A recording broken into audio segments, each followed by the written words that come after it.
Hello guys, welcome छ हजुरहरूलाई मेरो आजको अर्को भिडियोमा। र आशा गर्दछु हजुरहरू सबै सन्चै आरामै हुनुहुन्छ र म पनि एकदम आरामै छु। अनि यो भिडियो पनि हजुरहरूले अन्तिमसम्म हेरेर मलाई साथ सपोर्ट र माया गरिदिनु हुनेछ। र मैले हजुरहरूलाई अघिल्लो भिडियोमा पनि भनेको थिएँ मेरो भनौँ न ब्लग सम्बन्धी मेरो बाहिरी सम्बन्धी मेरो उयो भिडियोहरू आउनलाई केही समय लाग्छ, केही कुराहरू मिलेको छैन, केही कुराहरू मिलाउनु पर्नेछ, 1-2 दिन लाग्छ होला भनेर। र आजको टपिक चाहिँ खासमा के हो भने मलाई अलिकति मनमा लागेको कुराहरू भन्न मन लागेर चाहिँ हैन, मैले पनि भोगेको आफूलाई पनि मनमा लागेको कुराहरू चाहिँ हजुरहरूलाई पनि सेयर गरौँ भनौँ न भनेर चाहिँ आजको यो भिडियो बनाउँदैछु। ढिला नगरिकन भिडियो अगाडि बढाउँ है त। कुरा चाहिँ खासमा के हो भने हामी चाहिँ के गर्दो रहेछौँ भने जुन हामीलाई हुन्छ नि एउटा इच्छा आफ्नोलाई गर्नु मन लागेको कुराहरू केही कामहरू हैन, त्यो कामहरू गर्नलाई चाहिँ हामी एकदम ढिला गर्दो रहेछौँ के। हामी सोचिराख्दो रहेछौँ, धेरै सोच्दो रहेछौँ हैन, त्यसको रिजल्ट के आउला, भोलिको दिनमा के होला भनेर त्यो धेरै सोचिराख्दो रहेछौँ। जस्ट हामी एक्सन्समा चाहिँ आउँदैन रहेछौँ क्या। त्यो कामलाई गर्नलाई चाहिँ अलिकति हिचकिचाए जस्तो हैन, धेरै सोचिराख्ने मात्र गर्दो रहेछौँ।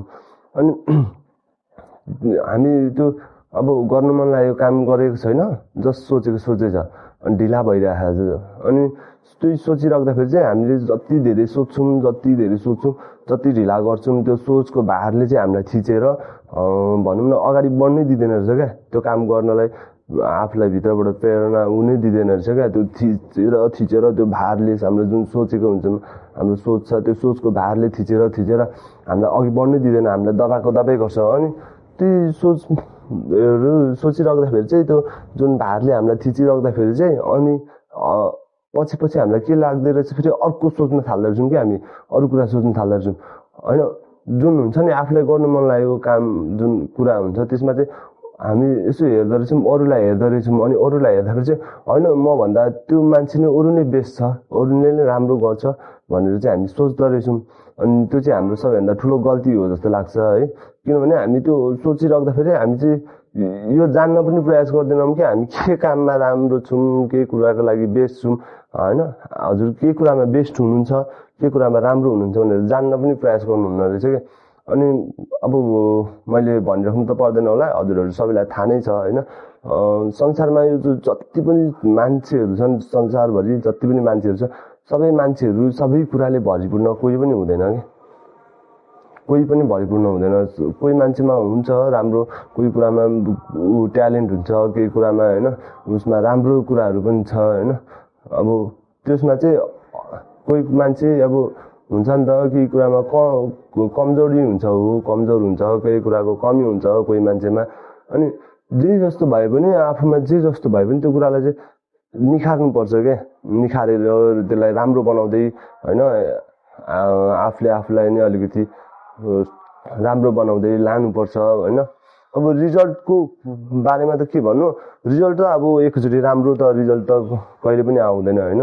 अब प्रयास गरिराख्नुपर्छ, कोसिस गरिराख्नुपर्छ, रिजल्ट एक दिन राम्रो आउने नै छ।